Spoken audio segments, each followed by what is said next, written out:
तो देखिए, बिहार में नई सरकार का गठन हो गया है। नीतीश कुमार मुख्यमंत्री बन चुके हैं और नीतीश कुमार के अलावे 26 मंत्रियों ने भी शपथ ली, जिसमें से सम्राट चौधरी और विजय सिन्हा पहले की तरह ही उप मुख्यमंत्री बने हैं, जबकि सरकार में बाकी 24 मंत्री हैं।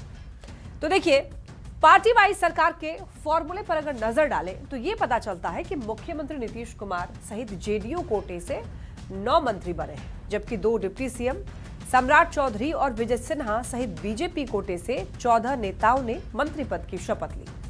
वहीं एलजेपी आरवी कोटे से 2 मंत्री बने हैं, जबकि हम और आरएलएम कोटे से एक मंत्री बने हैं। ये आप ग्राफिक्स के जरिए भी समझ सकते हैं कि किस पार्टी के कितने जो विधायक थे वो मंत्री बनने जा रहे हैं, मंत्री बन चुके हैं। अब देखिए, नीतीश की नई टीम को समझते हैं। अब देखिए, चूंकि बिहार में विधानसभा के साथ विधान परिषद भी है, तो ऐसे में मंत्रिमंडल में विधानसभा के सदस्यों के साथ साथ विधान परिषद के सदस्य भी मंत्री बने हैं।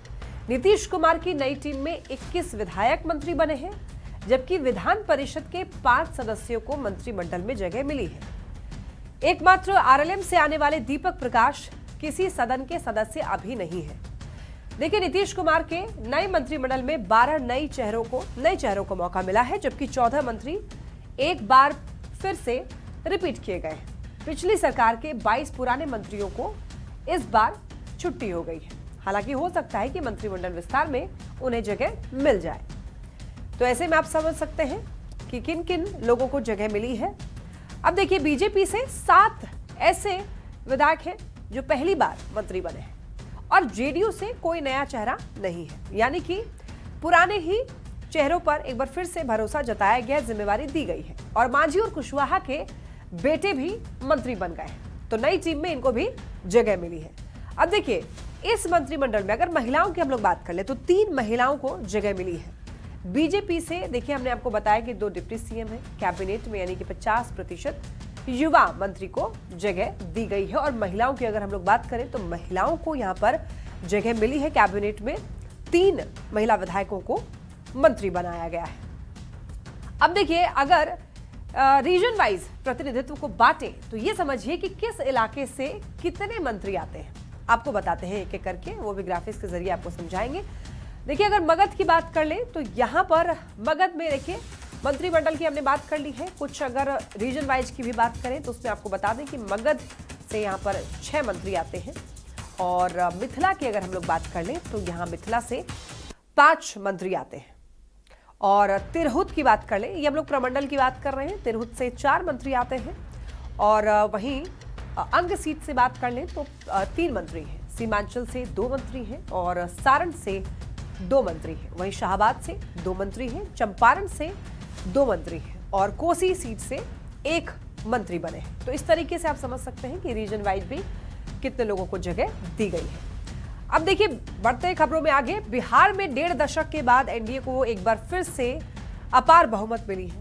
साल 2010 के बाद में सत्तारूढ़ एनडीए को ऐसी बम्पर जीत मिली कि विपक्षी महागठबंधन एकदम हाशिए पर चला गया। आरजेडी कांग्रेस वाले महागठबंधन की पूरी टीम मिलकर के भी हाफ सेंचुरी नहीं लगा पाई, जिसके बाद ये चर्चा खूब रही कि बिहार ने इस बार जाति धर्म से ऊपर उठकर विकास को वोट किया है। और यही वजह है कि नीतीश कुमार ने सामाजिक समीकरण के साथ साथ जातीय समीकरण को भी नई कैबिनेट के जरिए साधने की कोशिश की है। तो क्या है सीएम नीतीश की नई टीम का जातीय समीकरण, विस्तार से इस रिपोर्ट में आप देखिए। नीतीश कुमार, सम्राट चौधरी, ईश्वर की शपथ लेता हूं। मुख्यमंत्री नीतीश कुमार के नेतृत्व में बनी नई एनडीए सरकार में जातीय समीकरण को साधने की पूरी कोशिश की गई है। साथ ही सामाजिक समीकरण को तवज्जो देते हुए महिलाओं और मुसलमान को मंत्रिमंडल में जगह दी गई। सवर्णों में 2 भूमिहार, 4 राजपूत, 1 ब्राह्मण और 1 कायस्थ को मंत्री बनाया गया। 13 पिछड़ा और अति पिछड़े में 4 वैश्य, 2 यादव, 2 कुशवाहा, 2 कुर्मी, 2 मल्लाह और 1 कहार जाति से प्रतिनिधित्व दिया गया है। 5 महादलित समुदाय के मंत्रियों में 2 पासवान, 1 रविदास, 1 पासी, 1 मांझी समाज के नेता को मंत्री बनाया गया। अल्पसंख्यक समुदाय को मंत्रिमंडल में शामिल करने के लिए मुख्यमंत्री नीतीश कुमार ने एक मुस्लिम नेता को भी मंत्री बनाया है।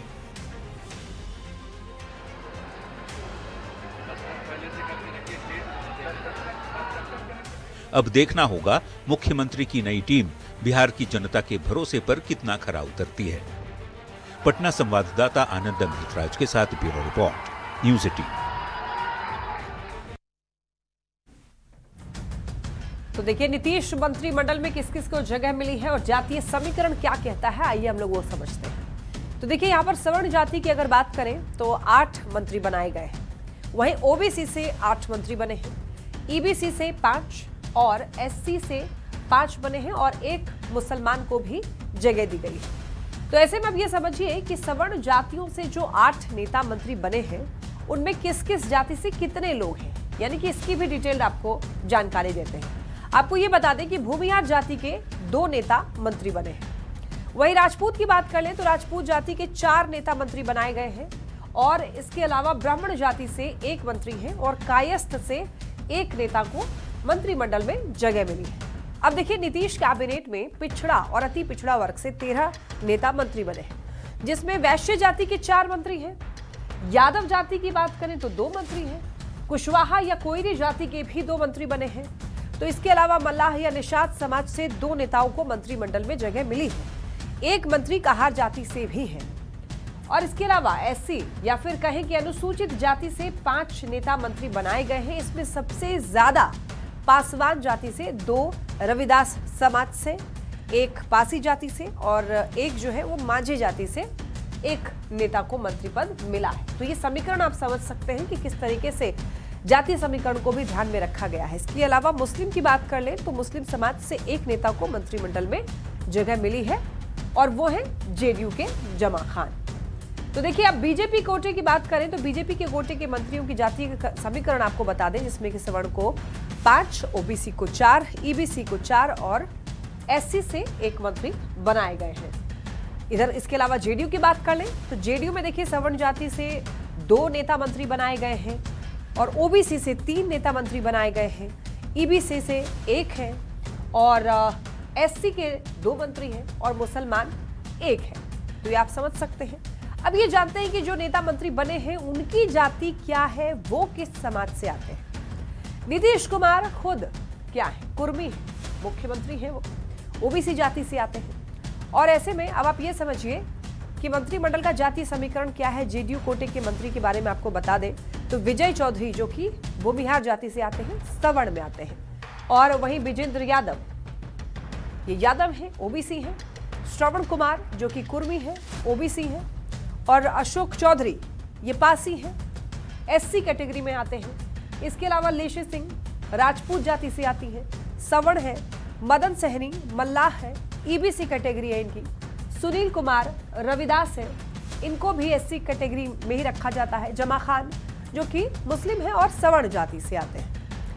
अब देखिए बीजेपी के कोटे के मंत्री की अगर हम लोग बात कर लें तो यहाँ पर सम्राट चौधरी की बात करते हैं जो कि ओबीसी है, कुशवाहा है और इसके अलावा विजय सिन्हा जो कि भूमिहार है, सवर्ण जाति। मंगल पांडे की बात कर लें, ब्राह्मण है, सवर्ण जाति और दिलीप जायसवाल जो कि वैश्य है, ओबीसी कैटेगरी है ये। इसके अलावा नितिन नवीन कायस्थ सवर्ण कैटेगरी में ये भी, रामकृपाल यादव ओबीसी और इसके अलावा संजय टाइगर राजपूत कैटेगरी और अरुण शंकर प्रसाद सूड़ी ये भी ओबीसी कैटेगरी में आता है और सुरेंद्र मेहता धानुक ईबीसी कैटेगरी। इसके अलावा नारायण प्रसाद जो कि तेली है और ये ईबीसी कैटेगरी में आता है। वही रमा निषाद की बात कर ले तो मल्लाह ईबीसी कैटेगरी। इसके अलावा लखेंद्र रोशन पासवान एससी कैटेगरी। श्रेयसी सिंह राजपूत जो कि सवर्ण इसको माना जाता है। डॉक्टर प्रमोद कुमार कहार यानी कि ईबीसी। अब देखिए एलजेपी आरबी कोटे के मंत्री की अगर हम लोग बात कर लें तो संजय कुमार जो कि पासवान है एससी कैटेगरी। इसके अलावा संजय कुमार सिंह जो कि राजपूत हैं, ये सवर्ण कैटेगरी। और अगर हम की बात कर लें तो हम कोटे से जो मंत्री संतोष सुमन वो मांझी है एससी कैटेगरी।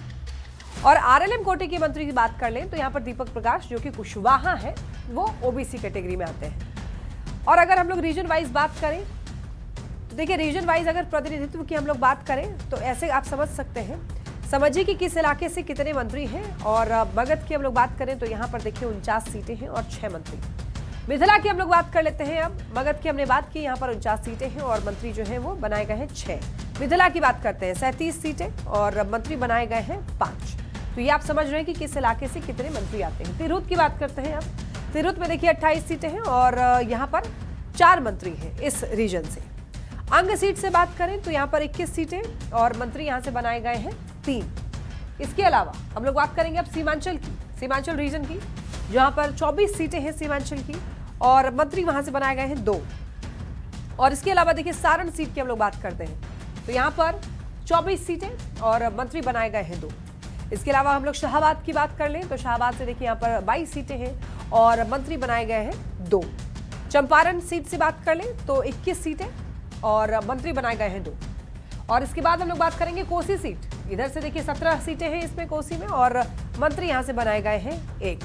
तो इस तरीके से आप ये समझ पा रहे थे कि क्या जातीय समीकरण का ध्यान रखा गया है इस बार नई कैबिनेट में।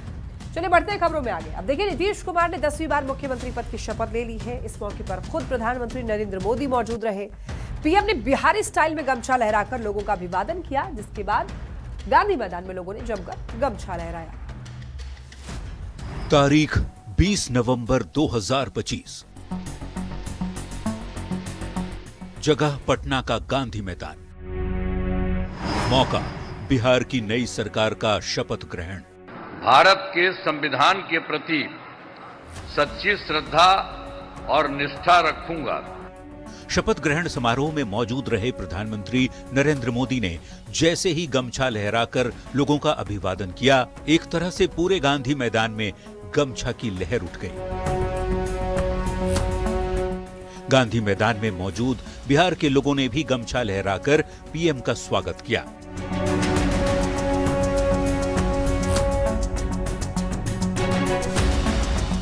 आज की तारीख में बिहारी स्टाइल में गमछा लहराकर अभिवादन करना एक तरह से ट्रेंड बन चुका है।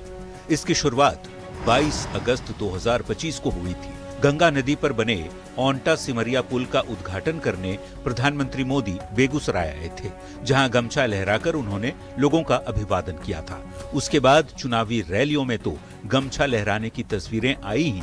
14 नवंबर 2025 को बिहार में एनडीए की बम्पर जीत के बाद बीजेपी के दिल्ली मुख्यालय पहुंचे पीएम मोदी ने बिहारी स्टाइल में गमछा लहराकर बिहार की जीत का जश्न मनाया।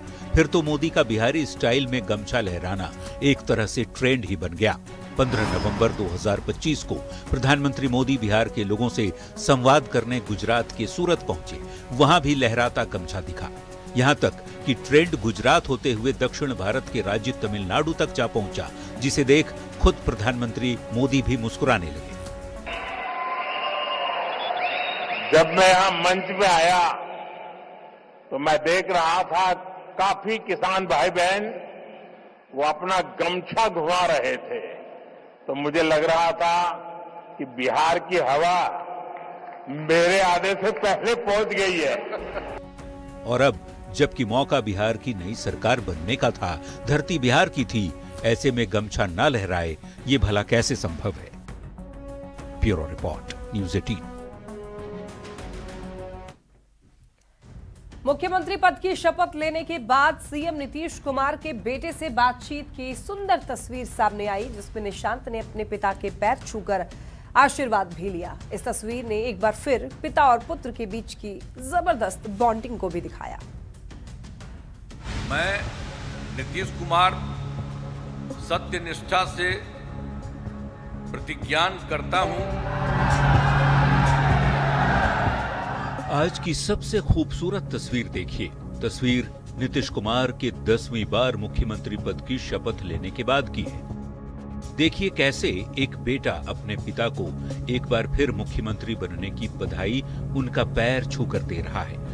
मुख्यमंत्री पद की शपथ लेने के बाद सीएम नीतीश कुमार के बेटे से बातचीत की सुंदर तस्वीर सामने आई है, जिसमें नीतीश कुमार और बेटे निशांत एक दूसरे से काफी हंसते मुस्कुराते हुए बातचीत करते दिख रहे हैं।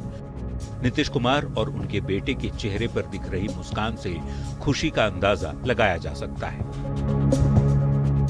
20 नवंबर 2025 वो ऐतिहासिक तारीख है जिस दिन नीतीश कुमार ने रिकॉर्ड 10वीं बार बिहार के मुख्यमंत्री पद की शपथ ली। नीतीश कुमार की नई सरकार के शपथ ग्रहण समारोह में प्रधानमंत्री नरेंद्र मोदी और तमाम बड़े नेताओं के साथ साथ नीतीश कुमार के बेटे निशांत भी मौजूद रहे। निशांत ने पिता के फिर से सीएम बनने पर खुशी जताई और भरोसा जताया कि उनकी सरकार आगे और बेहतर काम करेगी। कार्यकर्ताओं की मेहनत है, हमारी नीतियों को उन्होंने जन जन तक पहुंचाया, चाहे केंद्र सरकार की नीतियां हो, राज्य सरकार की हो, भाजपा जदयू, तो सबका योगदान है। नीतीश कुमार के बेटे निशांत न तो सक्रिय राजनीति में हैं, न ही वे सार्वजनिक मंचों पर ही कभी दिखते हैं। पारिवारिक कार्यक्रमों की कुछ तस्वीरें जरूर कभी कभार सामने आ जाती हैं, जिनसे पता चलता है कि पिता पुत्र की कितनी जबरदस्त बॉन्डिंग है। इस बार मौका पिता के शपथ ग्रहण का था तो निशांत गांधी मैदान में मौजूद रहे और शपथ ग्रहण के बाद घर आने पर पिता के पैर छूकर उन्हें फिर से मुख्यमंत्री बनने की बधाई दी। फिलहाल नीतीश और निशांत की तस्वीर चर्चा में है। न्यूज़ 18 के लिए पटना से आनंद अमृतराज के साथ ब्यूरो रिपोर्ट। और इसी के साथ इस बुलेटिन में फिलहाल इतना ही। खबरें लगातार जारी है, आप देखते रहिए न्यूज़ 18 बिहार झारखंड।